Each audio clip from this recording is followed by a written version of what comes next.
Empower Black men to live extraordinary lives. Shatter the stereotypes. Power Black men. Power Black men. Shatter the stereotypes. Power Black men to live extraordinary lives. Shatter the stereotypes. Shatter the stereotypes. Power Black men to live extraordinary lives. Welcome to Shatter the Stereotypes, where the intention is to empower Black men to live extraordinary lives. This show is based on the simple idea that every Black man is capable of creating inner peace, dynamic health, great relationships, and financial abundance. Therefore, we provide insights and strategies to educate, motivate, and inspire Black men to reach their full potential and create the life of their dreams. So if you're ready for some high-octane motivation and inspiration that supports and empowers you to live the life you were born to live, get ready to shatter the stereotypes so you can build a life that lights you up and positively impacts the world. So now, let's shatter the stereotypes with your host, Coach Michael Taylor.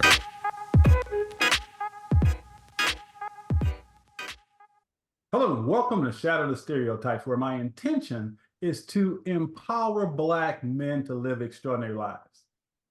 You see, there's never been a shortage of Black male role models. There's only been a lack of exposure of those role models in mainstream media. So my intention is to showcase and highlight Black men who are doing remarkable things in the world. And as a man who happens to be Black, I also welcome all men of color on this platform.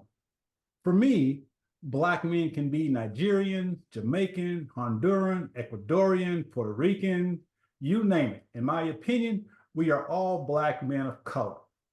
Because Black to me isn't really an ethnicity. It's a culture of men outside of European white culture. So, although I use the term Black, all men of color are welcome on this platform. As a matter of fact, all are welcomed on this platform. It's just the primary focus is definitely on men of color. And with that being said, my guest today is a brother of Puerto Rican descent, and he is definitely shattering stereotypes for men of color. He's a professor, a leadership coach, a chief DEI officer, he's a speaker, and he's the author of the book Maximize, which we'll be talking about today. So let me welcome Peter to the podcast. Hello, Peter, how are you?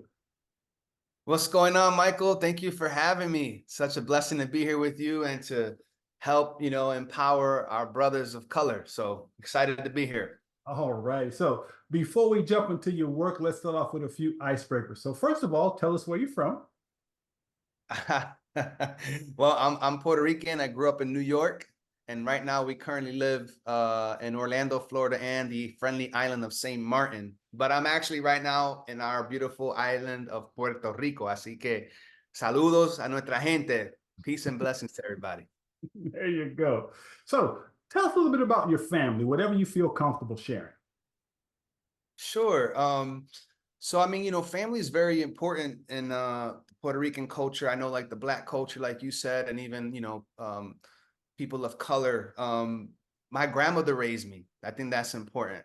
So my mom and dad, were not necessarily around a lot because of different reasons. And so I really got close to my grandmother and I always wanted to be with her. So she ended up raising me. My grandmother, Lourdes Mendez, she migrated from Puerto Rico when she was about 15 years old to New York, trying to find, better opportunity, and raised her kids and then raised myself and two younger cousins.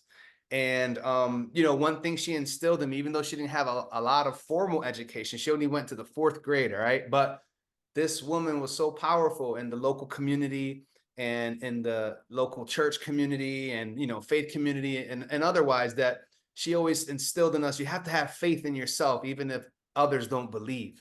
And for me, that's been, crucial, right? It's been vital that I have to be the first one invested in whatever greatness I want to share with the world. You got to be invested in it first before others will invest in it. And I think that's the seed she gave me. And I think that's something I would love to pass on to the listeners today, is that, whatever greatness you feel you have within you, whatever, dream or vision or business idea, whatever you're trying to achieve in this part of your life, make sure you believe in it fully before you pitch it to someone else. And I think that's what my grandmother would say too. So thanks for that question.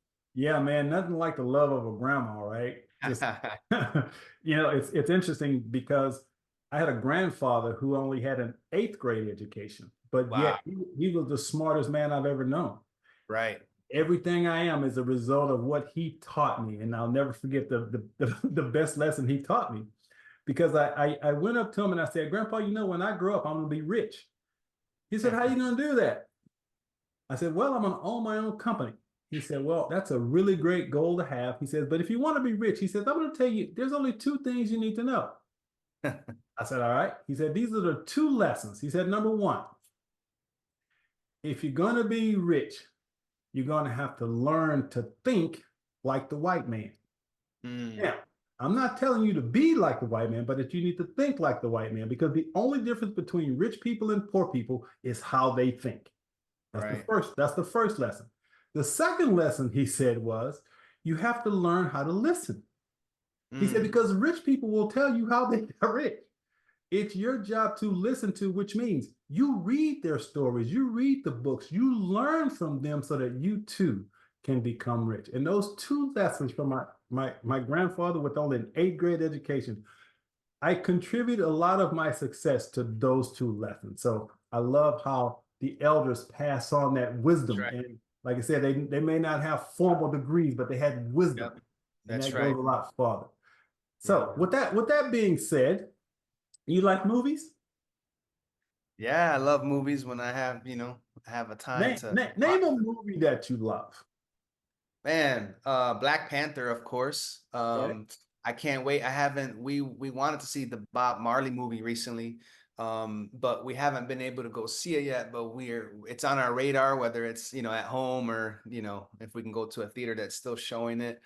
And then an old one, Gladiator. I mean, that's a classic, Well, I Yeah. watched that. I was in Korea, actually. I was in the Marine Corps a long time ago, like another lifetime ago. And I remember watching that in Korea, and that was a good movie. But yes, I love movies. Why? I love Marvel, superhero, um, things like that. Yeah. I'm a huge fan of movies. And I love how when I ask that question, because to me, movies are simply metaphors for life. And if we watch movies with an open heart and an open mind, it can teach us a lot. I really believe that. And so it's interesting to see just the diversity of people in terms of when I ask that question, like some people will say, not really. Some people don't like movies. I personally just love movies and I just love asking that question. Now, Good. there are some people who are pretty pessimistic about the future in general, while Mm. others are pretty optimistic about the future in general. So, where do you fall on that spectrum between optimism and pessimism for the future in general? So here are two things that we need to know about the future. Okay. And I don't know if you've ever heard of this field of thought. It's called strategic foresight or futuring, right? I've studied a little bit in that school. I've also, just like we can study history, we can also study the future. And here are two things. We either create the future that we desire, or we will have to align with the one that's given to us. And Mm, so I'm going to side with probably more optimistic, because at the moment I'm trying to create not only for myself and for our community, but for whoever will align with what's truly equitable, truly liberative, truly empowering to all people. Then that's the type of future that I would like to create. And I believe that, we need to create, develop, empower people of all cultures, ethnicities, of gender, in terms of how to become the best version of themselves, to become the best leader they can be, so that together we can make this world a better place. So I think people fall into those two camps. They're just going through the motions. Then most likely you're going to be inheriting a future that you might not like. Others are trying to create one. This is the thing though, Michael, like the one thing for sure, we can't predict the future, but we know that it will come. And so the question is, in 5 to 10 years, where do you plan on being? Are you actually working towards that? Because in 5 years, your life in 5 years will come. Your life in 10 years will arrive. What would it look like? And I think that's where we need to challenge our people to think, like you said from the beginning, think like the white man. I would say I would modify that now, because obviously we're in a different different time. I agree though with your grandfather fully. I would add, like, let's think like owners and not like workers. And I Yeah, think that's where it's like we have some growth, opportunities, right? So absolutely. Yeah, definitely. Now, this was when my grandfather and I had that conversation. This was in the 60s. So try to imagine, no, you know, I mean, here's a guy from the 60s and right, right, imagine those times. And as a matter of fact, he kind of reframed it himself when he actually said, in other words, you're not trying to be white. You're just right. thinking like the person who has the most money. Who has Yep, the most money right now? He yep, said white people. He said, yep, so you got to think like them. You don't have to be like them. Just think like them. So yep, that was a very, very powerful lesson. Now, totally. I love what you just said. And there is another school of thought from a metaphysical point of view that we are Mhm. literally creating our own reality. And so creating that reality begins with our vision for ourselves and our lives. And so again, I think it's important that we lay the foundation for how we think. Can we set visions for ourselves and move towards those? So thank you for putting that little piece out there. Now, Yeah. I want to talk a little bit about your work as a DEI officer with the U.S. Department of Veterans Affairs. So can you tell us what did you do in that role? Um, so I was the inaugural office DEI officer, chief diversity officer for the Orlando VA healthcare system. And so it was a new role. So, trying to create systems, policies, um, uh, programs, uh, employee resource groups, all of these things that help to move the institution forward. In this case, it was a huge, right, organization. Um, and it's a difficult role. It's a complicated role. It's a very political in some sense role. But it's a very rewarding role also, especially if, again, like you're trying, and for me, I think that equity, justice, right? Inclusion, belonging, those are really important um, aspects of life for me. And I think organizationally, we have to always go to do do everyone in your organization have the access they need? Do they have the benefits they need? Do they have the resources they need to actually fulfill whatever the mission and vision is of the organization? And so that role, not only there, but most times in other organizations, it's charged with that. Um, and so I don't know, what else you would like me to speak on, but we can definitely, talk a little more about it. Yeah, and with that being said, right now there's a big push against DEI programs for some people. I don't know if you saw the story of, I think Elon Musk, was saying that they should all be eliminated from companies and so forth. So, as a DEI officer, what are your thoughts about this current pushback that people are actually pushing back against DEI? Yeah, well, just to clarify, I'm no longer in that role, but Yeah. I still am a person and I still consult and do coaching in that area.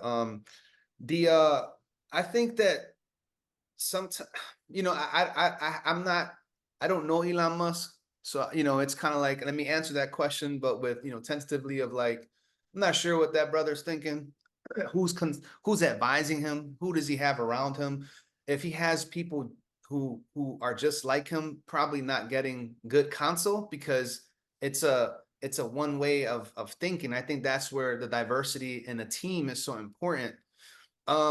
I think that it's been politicized, right? DEI work has been hyper politicized, whether it's left or right.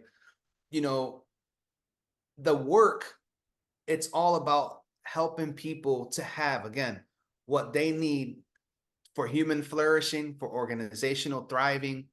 And sometimes it becomes who's going to get what. And it's us versus them, like what Christina Cleveland calls the us versus them factor. And I think that's sad because, for example, if I'm disabled and I work in your institution or your organization, I may need certain resources or accommodations to actually work and do my work well, versus somebody else who may not have an accommodation or who may not have any type of disability, may look at that as being too gracious, too much favor, and that's where I think, let's just say this real quick. That's where equality, which came out of like affirmative action days, right? And equity are different. equality is like treat everybody the same. The issue with that is that not everybody starts in the same place, right? Mm. And so, and also, like I said, and I'm going to keep it as a person with a disability. That way, it could be anyone, white, black, Asian, it doesn't matter, Latino, Latinx. That person is not starting or may have a disadvantage, so to say, in the organization. So we need to help that person to level the playing field so that they can maximize their work. Because at the end of the day, if you're working in an organization, you're there because you believe in the mission and vision, right? So I think that sometimes, it can get political. People are saying, oh, just this group or this community wants extra favor, extra attention. And we ignore the historical pieces, right? That, like you were saying earlier about the majority culture. Well, at one point, African Americans, Latinos, women were not even able to be educated. We didn't have access to education. And it wasn't like 500 years ago. This is like, Right. the Right. other day. So of course we need equity. We want to level the playing field, and everyone, I can't remember the lady's name. She said inclusion is being invited to the party, but also being invited to dance. And so sometimes Mm. you are invited to the party, you're invited to work at an organization, but you're not invited to dance. And we all want to dance, if that makes sense. Yeah, absolutely. Very, very well put. And Yeah. again, the optimist in me, Yes. I recognize that, right now there's some pushback, but when I think about my short 60-year lifespan, Mm. and I think about where this country has come from to now, I'm optimistic about race relations. Mhm. I obviously know the challenges. It's pretty Right. obvious, but at the same time, if I look at the trajectory that we've been on as a country, it gives me reasons for optimism. And again, it still takes um, activists and leaders to, Yep. keep this idea up front so that we can deal with it, because you can't just sweep it under the rug.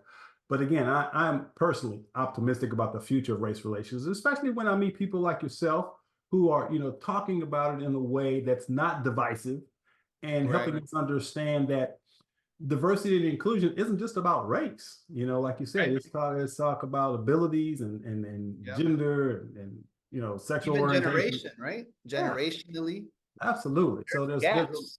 lot of pieces to it. So Mm. let's go next. So you were an associate professor of organizational leadership and intercultural studies at Pacific School of Religion. Yep. So Where you were on my LinkedIn or something?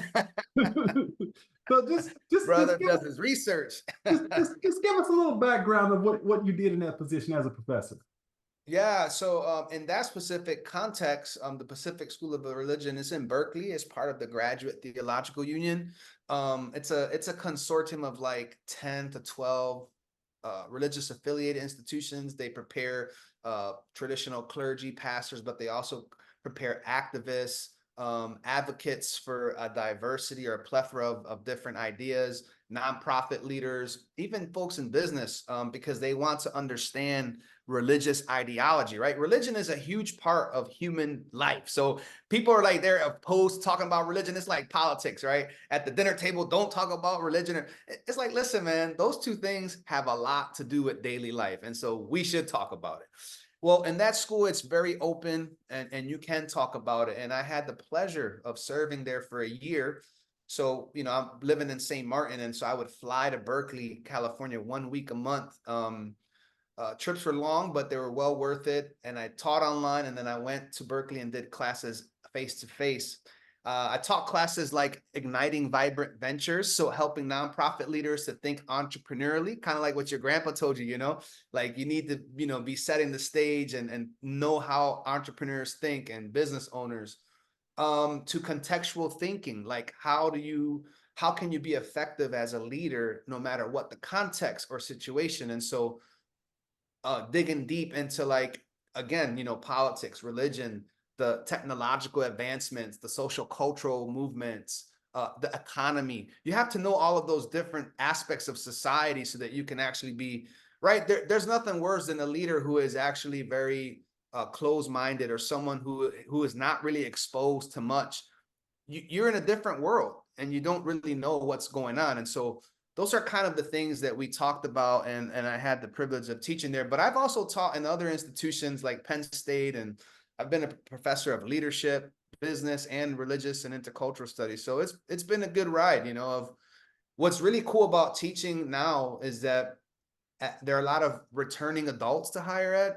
So you are also learning with your class. It's amazing. It's a great experience and a great context. So I would advise anyone who's listening, if you have the itch or urge to return to school, now is the time. Do it. Nice. And last but not least, you have a PhD in philosophy from Fuller Theological Seminary. Yes. So, what inspired you to pursue that degree in philosophy? Yeah, I mean, it's really focused on intercultural studies. The PhD is always a doctor of philosophy, but it's a great question. We were living in Marion, Indiana. So let's go back to intercultural and racial dynamics in the US. This was 2015, 16. Michael, we were still dealing with a sundown town up the road, like a sundown town in 2015, 16. Wow. That means people who are listening, they don't know what that is. If you are a person of color, when the sun is going down, you should be in your house.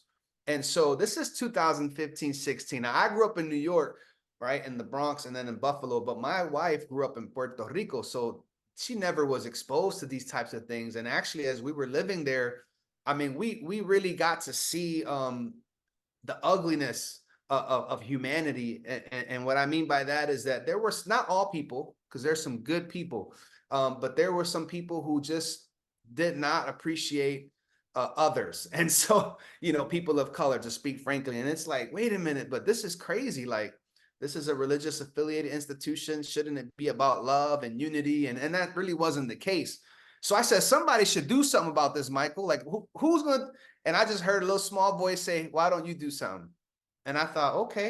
And I said, well, what institution can I go to that understands religion, but also understands cultural dynamics from a global perspective? And Fuller is very known in that.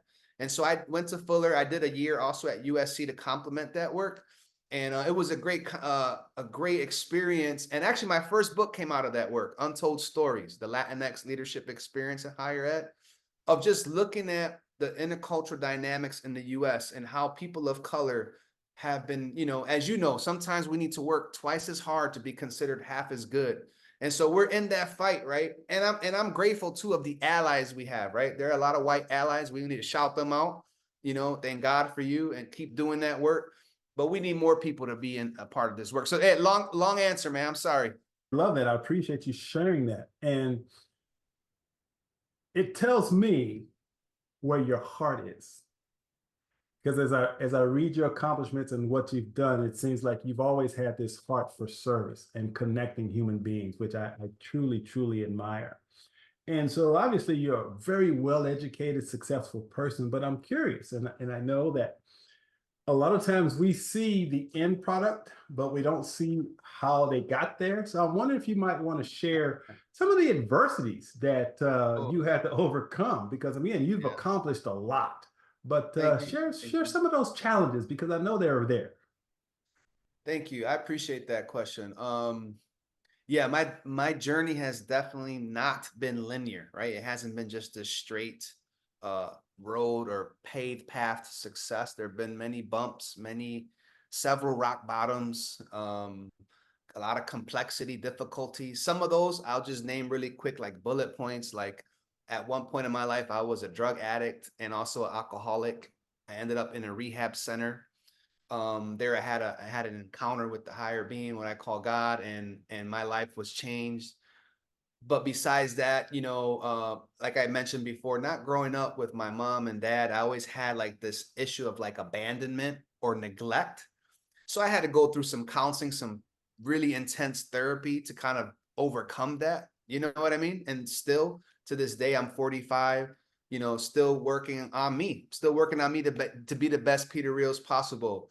You know, I failed community college several times and now I hold 2 doctoral degrees. So, I mean, my message to people, it's not like, oh, look at me. No, it's like, hey, if I did it, there's a possibility that you can too. And whatever level, whatever you want to achieve, you know. One more thing I think I'll share with this, and there's a YouTube video I made. It's on my YouTube channel, but I love basketball, right? I grew up watching ball. I grew up watching Michael Jordan, you know, and I tried out for my basketball team in my school 6 years in a row, man, and got Mm. cut 6 years in a row. Can you believe that? So 7th grade, 8th grade, and then 9th through 12th grade cut. And I was pretty good, actually. Like when I got to high school, I was pretty good. But there were issues. There were some political issues, you know, and so I didn't make the team. And so I go into the Marine Corps, right? And when I get into the Marine Corps, there's an opportunity to try out for the base team. Check this out. And so I'm like, man, should I do it? Like, I've been cut 6 times. I'm still with this monkey on my, you know, how they say on your shoulder. And I'm like, but you know what? I'm going to try it out anyway. Now, this is the first time, Michael, that I'm trying out for a basketball team. And I'm actually thinking I'm probably not going to I'm most likely going to get cut because these are like D1, D2 talent. You know, everybody was great. And everyone's a Marine, right? So everybody's in great shape. Brother, I made that team, man. I made that team. And I was like, man, that was a God thing because it just turbocharged my confidence. And it helped me that even though I got cut 6 years in a row, that helped me. I didn't realize it when it was happening. It was miserable, you know. Even people in my family, like, why do you keep trying out, bro? You ain't no good, or, you know.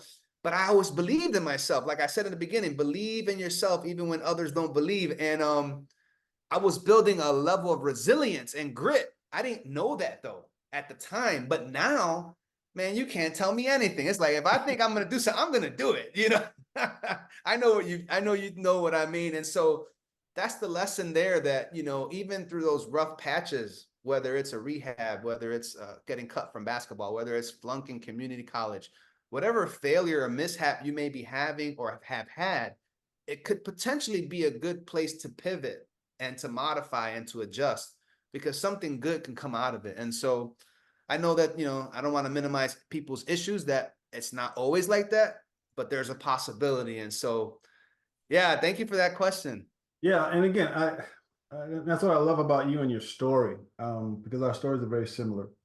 And the whole point of what I do is to expose men of color to men of color like yourself that have accomplished amazing things. But at the same time, we've been through some stuff, right? So I actually wrote a book called Adversity is Your Greatest Ally. Wow. And in that book, I talked about, some of my own personal challenges, high school dropout, divorce, bankruptcy, all of that.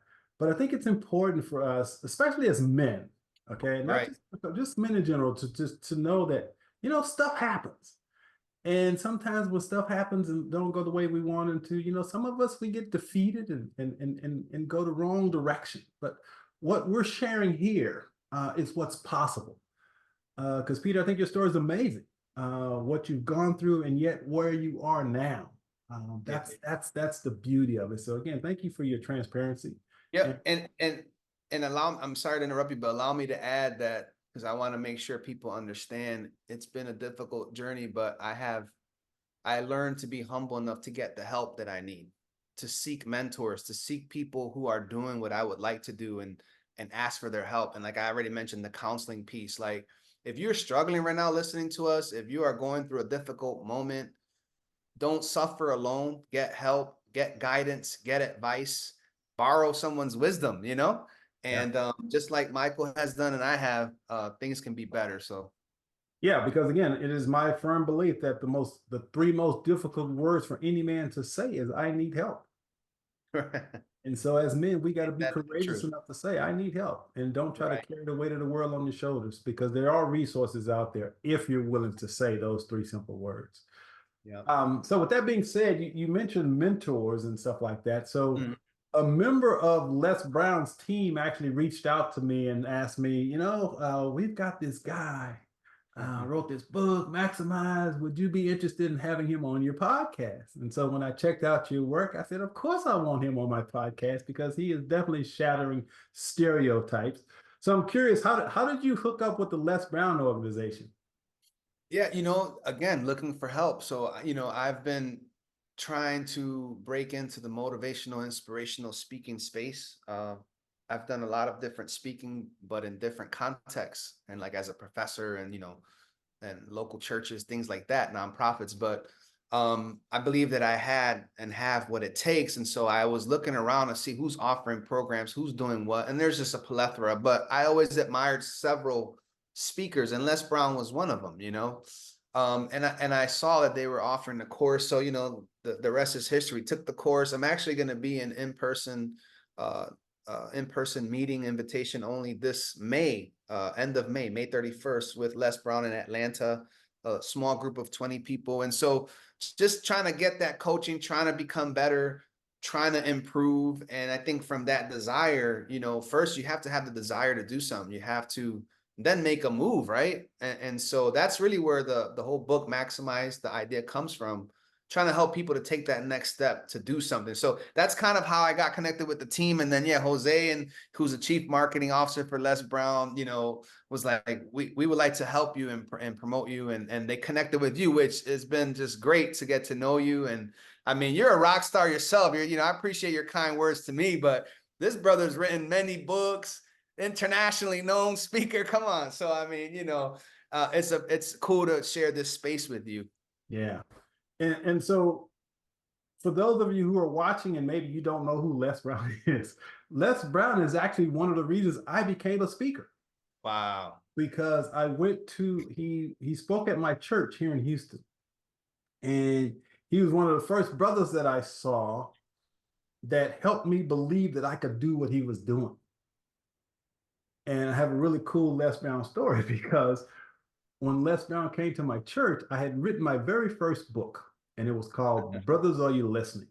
A Success Guide for the 90s. And it just so happens that the minister and I were pretty close. So when Les was coming, I asked my minister if he would give Les Brown a copy of my book. He said, sure. So Les Brown comes to town. He does his speaking engagement. I don't get a chance to meet him, but my minister gives him my book. In my book, I put my phone number and a little note. About a week or so later, I come home from work. My telephone answering machine is flashing. I hit the button, and guess who's on the phone? Les Brown is on my phone, leaving me a message, and I about lost it. I was like, what? Les Brown called me on my phone, blah, blah, blah. So he leaves his phone number. I give him a call, and Les is just like the brother next door, right? He said, Mike, what's happening? And I said, look, Les, I am inspired by your work. I want to follow in your footsteps. If you can just give me any tips or whatever. And we kind of talked for about 30 minutes, and he was just the most down-to-earth guy. That's how I began speaking. After listening to him, I joined Toastmasters and learned how to become a speaker. So yeah, Les Brown's my guy. I really love that guy, what he's done. I love the word maximize. And I'm curious, why did you choose that word for the title of your book? That's a great thought. The question, the book was going to be called From the Projects to Harvard, 7 Steps to Maximizing Your Greatest Potential. In August 2021, my wife and I just sold our house in Orlando, and my wife was about to start medical school after a first career in cancer research, right? And I was at that time going to do some consulting at Harvard University, and I thought, man, this is crazy. My wife's about to start medical school. I'm about to do some consulting at Harvard. Growing up in the projects, who would have ever thought, right? I'm just thinking of these things. And so I got my phone out, because I was like, from the projects to Harvard. And I was like, well, how did I do it? How did I get here? And I started to write little bullet points of like mentors, education, resilience, these things that we've already been talking about. And I didn't know, Michael, I didn't know it was gonna be a book. I thought this is maybe a message, a YouTube video. Well, a year later, as I said earlier, I'm in the Pacific School of Religion. I'm teaching. And as I'm traveling back to St. Martin, I hear this voice like, hey, what happened to that note in your phone? And I go into my phone and I'm like, oh, and so I thought this is going to be a book. And so I just started writing, and everywhere on the plane, in the hotel, at doctor's appointments, whatever break I had, I would just write. And it took about a year. And then in the process of editing, and then I had a conversation with Harvard, one of their lawyers, and they advised me not to use their name. Ah, So I just said, you know what? They got some guerrilla lawyers. I don't have Harvard pockets or the law firm they have. And so I was like, it's okay, you know. And I think that with hindsight, it was just, you know, God's way of taking all the credit, because it was a direct download, I believe, from God, this message.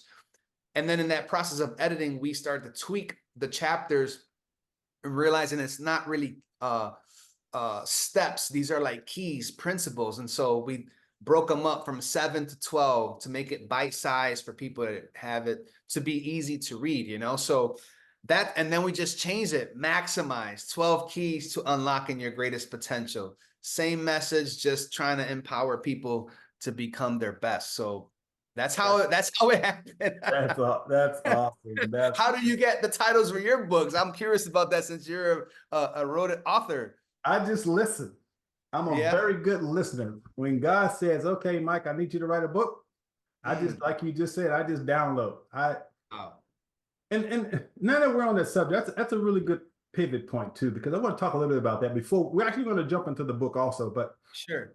as a former atheist, there was a time in my life when I did not believe in anything greater than myself, anything else. I just didn't believe in God. I just, honestly, it was just a conscious decision. And there were a lot of things that happened that caused me to feel that way, but I just didn't believe. It was just, my mind was made up. And after 4 or 5 years of my own personal growth and development, I started asking myself some deeper questions. And one of the things that actually confirmed my atheism for me was when I went to therapy. So when I go to therapy, and my therapist helps me understand how my traumatic childhood had impacted my life as an adult and how I needed to do this healing. So in my mind, I rationalized that, wait a minute. So the psychology, or the science of psychology, and my brain has all the answers. Because in healing my childhood wounds, I started feeling better. Things started turning around. I was investing in all this personal growth stuff. Why did I need God? Because when I first went to God after my divorce, and I'd go to church and the ministers would just say, pray about it. Well, see, that just kind of ticked me off. It didn't help me none, right? Just pray about it. So again, it's sort of that whole idea of church and God just kind of said, and when I started healing and growing and learning how the brain worked, I said, why do I need God? Well, as fate would have it, I received a miracle. Wow. I was in this workshop, and this friend of mine asked me if I'd ever heard of a church called Unity. And I said, no. She says, well, you might want to check them out. And was this in Houston? Yes. Okay. I said, is it a Christian-based religion? She said, yes. I said, I'm not interested. I've had enough of those Christians, so I'll just leave it alone. Well, I had begun asking myself some deeper questions, and I started studying Buddhism, and I really loved it. I loved the philosophy of Buddhism. I started studying the Hindu religion. I started Eastern philosophy, and I just kind of got a sense that there was something. I didn't know what, but something. Well, when this person asked me about the Unity Church, and again, I was completely turned off to Christianity.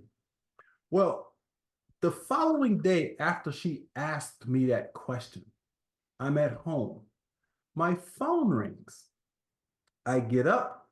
I'm sitting at a table. I get up. I knock my phone book off the table. I go and answer my call. I come back. I pick up the phone book. When I sat on the table, there was a little small article or advertising for Unity Church. And I went, ooh, that can't be a coincidence. You're right. So I called them up. Turns out the church is just a few blocks from where I live. I go to this church, and I had an experience that I could never put it in words, but I'll try. The moment I stepped foot in that church, I felt a surge of energy. And it was something inside of me that just, it was so palpable that I stopped and I looked around. What was that? I still can't explain what it was. The only way I can try to describe it is I was bathed by the Holy Spirit. That's the only way I can describe it. But Right. it was something that was palpable. So I go in, this minister gives this amazing service, and I realized that, wow, this is different. I was brought up Baptist, and Okay. I had a lot of reservations about the Baptist teachings. But when I got to Unity, Unity preaches a love-based theology versus Okay. a fear-based theology. That's just Right. how I see it. And I loved it. And it just literally changed my life. And so I started going to the church. I embraced their philosophy, and I developed what I'll call an intimacy and connection to something greater than myself. Mm. And it is that connection that drives everything I do. I recognize that it is that connection that is the source of my creativity. All of my books, all of my motive, it comes from that higher self that God said, whatever you want to call it, that divine intelligence is how I choose to describe it. Divine Right. intelligence or God is the source of my creativity, my drive, what makes me do everything that I do. Yeah. So that's just That's awesome. That's that's that great. that's my 2 cents worth. And That's with that being said, I want to kind of jump into your book real quick because I want people to really get a feel for what is maximize, because it's mm, a powerful word. And I want to just I want to start first of all with you talk about education. mm-hmm. When you talk about education, I think most people will think about trying to get a degree or something. So what do you mean when you say education? What are you talking about? Yeah, I think that formal education is definitely a part of it. We live in you know, in a society where that's a reality that, especially in the US, you know, you can get a formal education, you have access to that. But I think that also thinking about just learning, you know, learning on whatever level wherever you find yourself. So some people may not need a degree. They just may need to get some new skills, or they may need, you know, like you know, you wanted to be a speaker and you went to Toastmasters. And so that's learning. That's a, you know, you're bumping up your skill set. And I think that that's what I'm talking. Well, that's what I'm talking about, that, you know, you don't have to stay where you're at in life right now, especially professionally, but we can also take that, talk about it spiritually, emotionally, right? Physically. You can always go to another level. And that's where the word maximize made the most sense, because if I want to maximize my life, that means that while I may be content where I'm at, I'm always looking to get better. And that's where the whole idea and notion of lifelong learning comes in, right? Where I'm not just, and let's just be honest. I mean, in the society and day and age we live in now, with all these technological advancements, with AI being so prevalent, we need to continue to learn, or else we will become obsolete. So that's where, you know, Michael, maximizing is so important for our listeners. Like, nothing grows in a comfort zone. So don't get too comfortable wherever you're at, because there may not be much growth there. But look at the next phase, next level, you know, next skill set, next piece of learning that you can do to help you, whether it's financially, personally, professionally, maybe, you know, a holistic life. So that's where that comes from. Yeah, yeah, and I love that, and I'm a huge fan of Tony Robbins, and Tony Robbins says the key to success is constant and never-ending improvement, That's good. and that's kind of what you're saying here with your education piece. We Yep. got to constantly upgrade. You know, it's like I think about computers. You know, computers you're constantly upgrading to make them better. Well, especially as men of color, we must be willing to constantly improve. Now, I know that as a man who happens to be black, there's this stereotype that, and there's a saying that if you want to keep something from a black man, put it in a book. I don't know if you've ever heard. I don't know if you've ever I've heard heard that. Yep. that stereotype. But again, if we are going to succeed, Mm-hmm. we got to be in the books. We got to be learning. We have to commit to our educational, our personal education, because again, transformation is the process. I believe is the process through which we transform from who we thought we were to who we were born to be. And in order to come to understand who you were born to be, you got to educate yourself about yourself. And that's what your book and my books are all about. It's about Right. educating yourself to become the best version of yourself. So that's one chapter. So another chapter that I want to talk about, which I think is really powerful, is curiosity and discovery. Because Yes. too many times people have this idea that they know it all. And Right. they lose that sense of wonder, they lose that sense of curiosity, and I believe that'll keep you stuck. So tell me a little Really. bit, talk a little bit about that curiosity discovery. Oh man, I appreciate that question so much. You know, I think that we are in a time and age where we it behooves us to be nosy in some ways, you know. And what I mean when I say that, what I mean is like there's so much more for you, you who are listening to us. There's so much more for you, and again, it most likely won't come just to you. You have to go out and get it.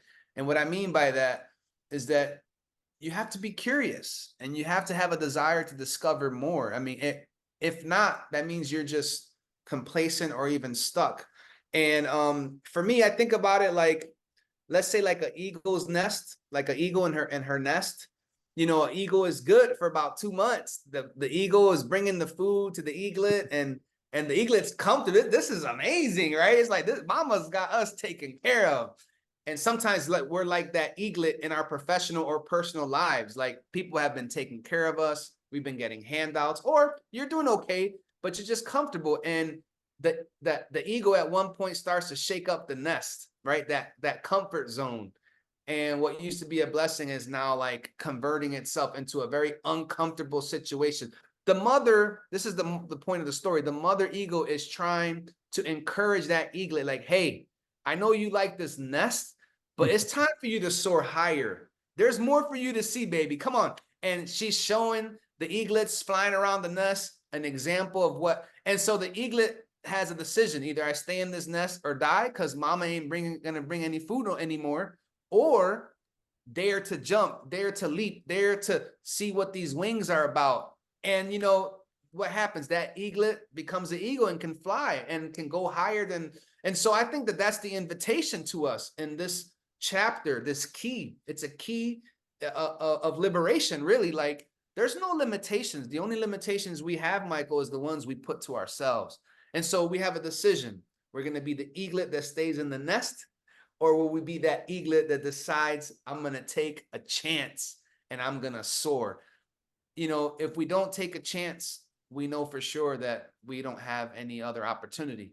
But if we take the opportunity, if we dare, right, to step out of our comfort zone, who knows? Who knows what will happen? Who knows what can happen for you? So, Absolutely. Absolutely.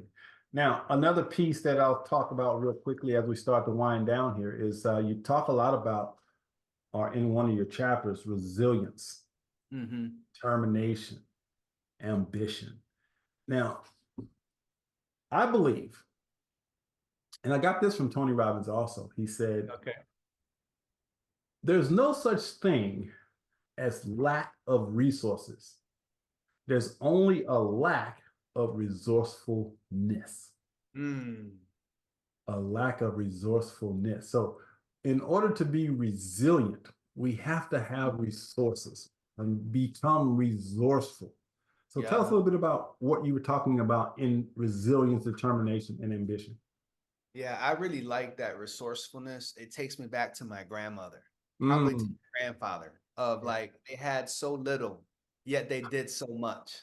Man, you're gonna make me start preaching here. Like I think about my grandmother, and you know, she only had like one check a month because we were living on, social, benefits, right? And the projects and public housing, but she would stretch things, she would multiply things, she knew how to be a good steward of little. She was under the belief that if you were faithful with little, then you could get more. And so that resourcefulness, you have to be resilient, you have to be determined, you have to be ambitious. She wanted us to be more, to do more, to achieve more. And in that chapter, I'm inviting people, it's a key, it's another key to help you go to another level of use the setbacks that you've had, those failures that you feel have maybe ruined your life or have made you take a different turn. How can you rethink those? How can you check this out, Michael? When I was at USC, one of our professors, he made us do a failure resume. When have you ever heard of that? I was like, a failure resume. I'm like, this guy, he's like, yes, think about it like this. Your resume, you only put the best of you. He goes, but I want you to make a resume, a failure resume. Put the worst of you, where Wow. you think you failed, where you've had setbacks. And then we did that. And I was like, this is nuts. And when we went to the class, he was like, now look back and see what happened from those points. And the majority of us, and at many points of those failures or setbacks, we saw that we were either pushed in a different direction, or some people obviously got stuck, but most of us were like, this is going to make me take a life pivot, a professional pivot. And the growth opportunities that came from that, and the resilience and grit that you learn. So that is the invitation, Michael. Like, do a failure resume. I love that. I love that. And so the last point I want to make from the book, which we just touched upon just a little bit, is bold faith. Mm. Um, to me, that kind of sums it up. So you tell me, what do you mean by bold faith? Yeah. So for me, I'm a person of faith. And my faith is Christianity. And I know that word can mean something different to a lot of people. But simply for me, that just means I believe in Jesus, and I believe that the type of life Jesus lived was a good model for me, and it could be a good model for society. And what I mean by that, simple things like, out of Jesus's own mouth, he said that he came to serve, not to be served. And I'm like, psh. And today we call that servant leadership, right? Robert Greenleaf coined that in leadership theory, but that really, Jesus created that. The other thing is a life of love. Like, Jesus gave himself for others. And so I think everybody would raise their hands if I would say, who here thinks that there's a lot of people who are selfish today in the world? Yeah, we know a lot of people like that. Well, actually, Jesus modeled a different type of behavior where he was giving, right? He said it's better to give than to receive. And then love, right? Jesus said, like, people will know that you're my followers because of how you love each other. Now, again, I know that, this could even be triggering for some people. So I'm not trying to trigger anybody, but the question is why I wrote about bold faith. I wrote that because, like you, Michael, at one point in my life, I was suicidal. I was in a rehab center. I was going to be there for 2 months, but on the third day, I couldn't take it anymore. And I just cried out to God. I was raised in the church like you. I was raised, my grandmother raised me in church, but I really had religion up to that point. I didn't really have any type of intimacy or like a relationship with the divine. And I'm like, God, if you're real, you need to do something with me, because I'm going to kill myself. Now, with hindsight, I don't think I would have killed myself, but you never know, right? But I was desperate. Well, the next morning I woke up and I just felt, like you said, energized. I felt different. So I ran to the bathroom, and when I looked at myself in the mirror, I saw myself differently. I saw, like, I guess hope, if that's the right word, I guess hope, and I felt encouraged and empowered. And then I heard a voice, like I've heard this voice like 3 times, and this was like the second time. And the voice told me, you told me to do something with you.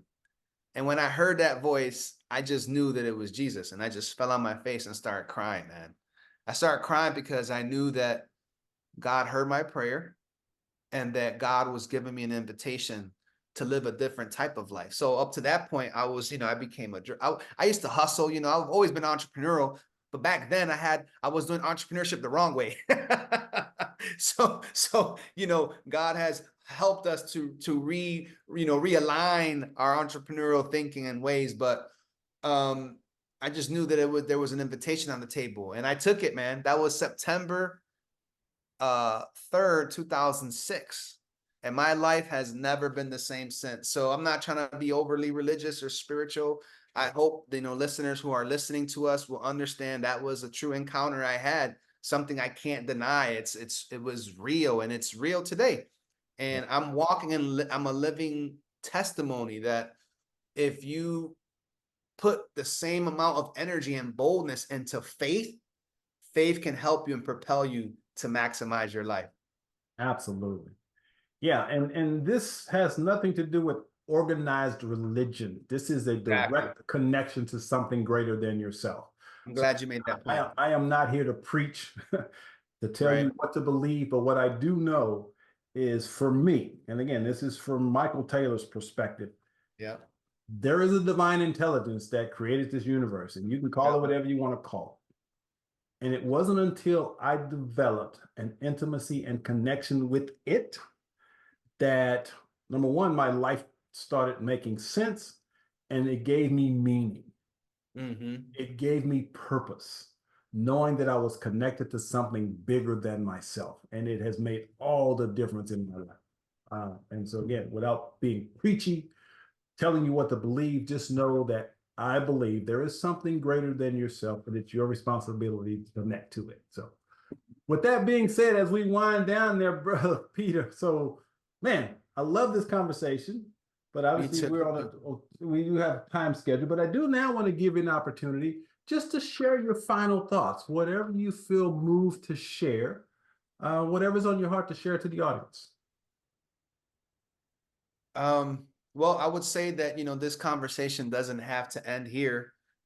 Please consider following me on all socials at Dr. Peter Rios. No point there. So it's just at Dr. Peter Rios. You can also come to our website. We have free resources and other things that you can check out, www.peterriosconsulting.com. And obviously Maximize is on Amazon in English and Spanish. So if you have a colleague or a family member that you would like to bless to help them go to another level, please feel free to do that. It's also on Kindle. And then lastly, I would just say that this has been a great conversation. So Michael, thank you for having me. Really appreciate it. And to the listeners, to all of our people listening, as we've been talking about maximizing, like, I know, especially in communities of color, we have difficult upbringings. Sometimes life can be very difficult, but be curious. Know that there's more for you, and that if you dare to get outside of your comfort zone, you may need to get help, and that's okay. We've done it. Michael and I have done it. You can do something great. We are waiting for you, man. We are waiting for you to maximize your life so that together we can make this world a better place. So, man, I hope you embrace that invitation, run with it, and do something amazing. We look forward to hearing from you about it. All right. Well, Peter, again, I don't believe in accidents. Everything happens for a reason, and we've been brought together to share this message and to share this information to support and empower others to maximize their lives. So, thank you for how you showing up in the world, bro. We appreciate you. Thank you. Thank you. Appreciate it. All right. So this has been another episode of Shatter the Stereotypes, and we want to thank Peter for shattering stereotypes and letting men know, or letting the world know, just how amazing men of color really are. All right. Yes. We'll see you next episode. Take Peace. care.